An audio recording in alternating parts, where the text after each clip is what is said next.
Nesse vídeo nós vamos pensar sobre as duas etapas da vinda do Senhor Jesus. Ele já veio uma vez, nasceu, viveu aqui, morreu, ressuscitou, voltou para o céu, mas ele voltará. O Senhor Jesus Cristo disse-nos que voltará precisamente para nos arrebatar a si, a fim de nos levar à casa do Pai, onde estaremos sempre com o Senhor. Assim prometeu ele: na casa de meu Pai há muitas moradas, ou aposentos. Se não fosse assim, eu lhes teria dito: vou preparar-lhes lugar. E se eu for e lhes preparar lugar, voltarei e os levarei para mim, para que vocês estejam onde eu estiver. João capítulo 14, versículos 2 e 3.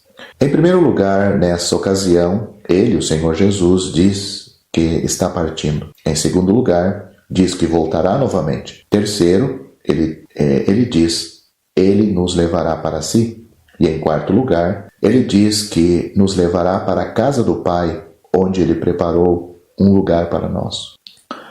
O Senhor não diz que virá à terra em relação a nós, a igreja, mas sim que nos levará para si ao céu. É evidente que, a princípio, o Senhor voltará para os seus, mas não desce ao Monte das Oliveiras, que o aguarda para a sua descida em glória. Quando voltar com os seus santos, que ele já levou antes no arrebatamento, e nessa ocasião vem para a nação de Israel e o mundo. Vamos examinar um pouco mais detalhadamente esses dois estágios ou fases de sua segunda vinda.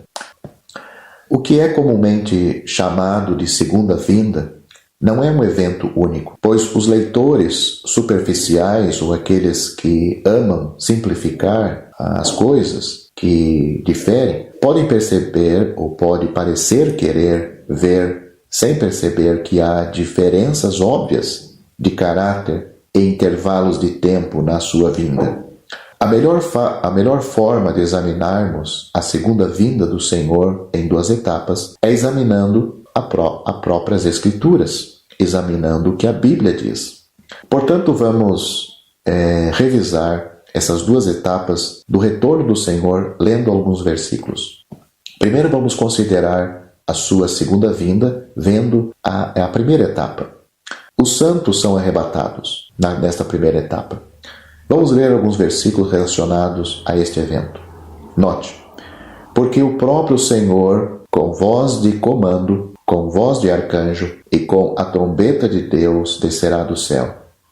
E os mortos em Cristo ressuscitarão primeiro. Então nós, que estamos vivos, seremos arrebatados juntamente com eles nas nuvens para encontrar o Senhor nos ares, e assim estaremos sempre com o Senhor.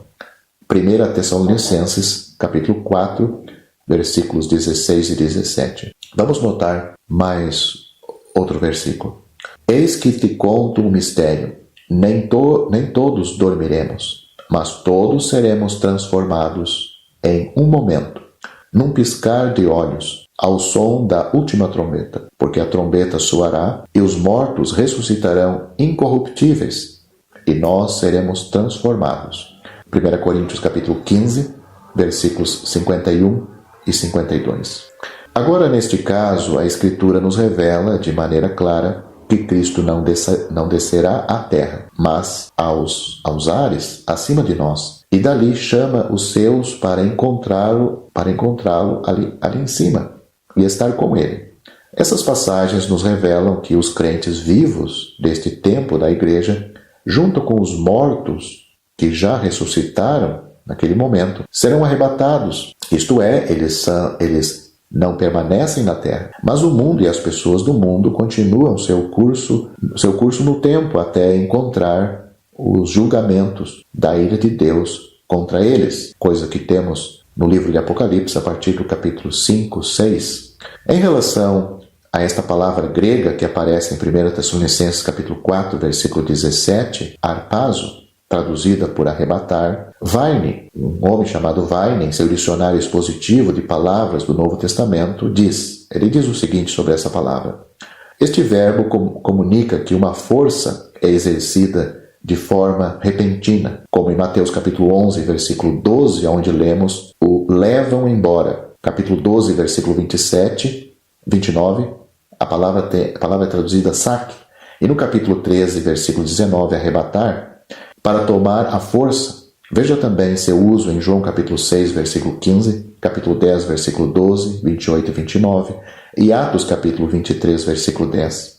Em Judas, versículo 23, arrebatando-os do fogo, arrebatando é dito do ato do Espírito Santo com respeito a Filipe, em Atos capítulo 8, versículo 39, de Paulo sendo levado ao paraíso, em 2 Coríntios capítulo 12, versículos 2 e 4. Do arrebatamento dos santos, do retorno do Senhor até as nuvens, em 1 Tessalonicenses capítulo 4, versículo 17. Do arrebatamento do menino, na visão de Apocalipse capítulo 12, versículo 5. Então, aí estão algumas passagens usadas esta palavra arrebatar. Vamos analisar agora a segunda etapa. Vamos ver alguns versículos. Depois de 7 anos que Cristo veio até as nuvens e arrebatou os salvos, ou a igreja ao céu, ele volta e desce à terra e coloca seus pés no Monte das Oliveiras. Vamos ler alguns versículos relacionados a esse evento. Note: homens galileus, por que estáis olhando para o céu? Esse Jesus, que dentre vós foi recebido em cima no céu, há de vir assim como para o céu o vestiram. Então voltaram para Jerusalém, do monte chamado das Oliveiras, o que está perto de Jerusalém, a distância do caminho de um sábado. Atos capítulo 1, versículos 11 e 12. Outra passagem: e naquele dia estarão os seus pés sobre o monte das Oliveiras, que está de fronte de Jerusalém para o Oriente, e o monte das Oliveiras será fendido pelo meio, para o Oriente e para o Ocidente. E haverá um vale muito grande, e metade do monte se apartará para o norte, e a outra metade dele para o sul. Esta passagem está em Zacarias capítulo 14, versículo 4. Essas passagens agora mencionadas, entre várias outras que existem, afirmam que Cristo retornará à terra, agora não só até as nuvens, e que estará no Monte das Oliveiras, onde seus pés o tocarão eles tocaram pela última vez antes de ascender a seu Pai no céu. Neste segundo estágio, não há arrebatamento dos santos para o céu. Comparando, então, as diferentes passagens, levando em consideração as profecias do Antigo Testamento e considerando as diferenças entre Israel e as nações gentias que marcam toda a Escritura, podemos entender que a chave para entender os tempos é que o que é comumente chamado de a segunda vinda não é um evento único. Não se dá somente numa ocasião, mas sim no intervalo. Mas abrange 2 manifestações ou etapas diferentes. Um intervalo de 7 anos. A primeira, quando o Senhor eleva violentamente, a palavra tem esse significado, a palavra grega arpazo, que nós já vimos, eleva a sua igreja e o leva para a casa do Pai, juntamente com os santos ressuscitados que dormiam no Senhor. E a segunda etapa dessa vinda é a sua vinda em glória, propriamente dita, quando o Senhor retorna à terra, descendo no Monte das Oliveiras. Nenhum leitor do Antigo Testamento percebia, com uma leitura superficial e até mais profunda, que haveria 2 vindas do Messias separadas por um intervalo de tempo. Uma em humilhação. Agora estou falando do Messias na sua vinda, a primeira vinda, quando ele nasceu aqui.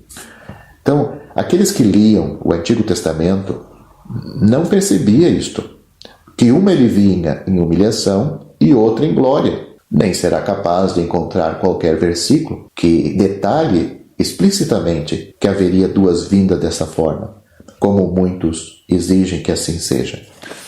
Também ocorre o mesmo com respeito à segunda vinda. Agora, depois que ele nasceu, morreu, ressuscitou e voltou para o céu, ele prometeu de voltar. A sua segunda vinda, que é separada por um intervalo de tempo em 2 etapas, o que deixa espaço para que toda a profecia não cumprida no Antigo Testamento se encaixe nesse intervalo.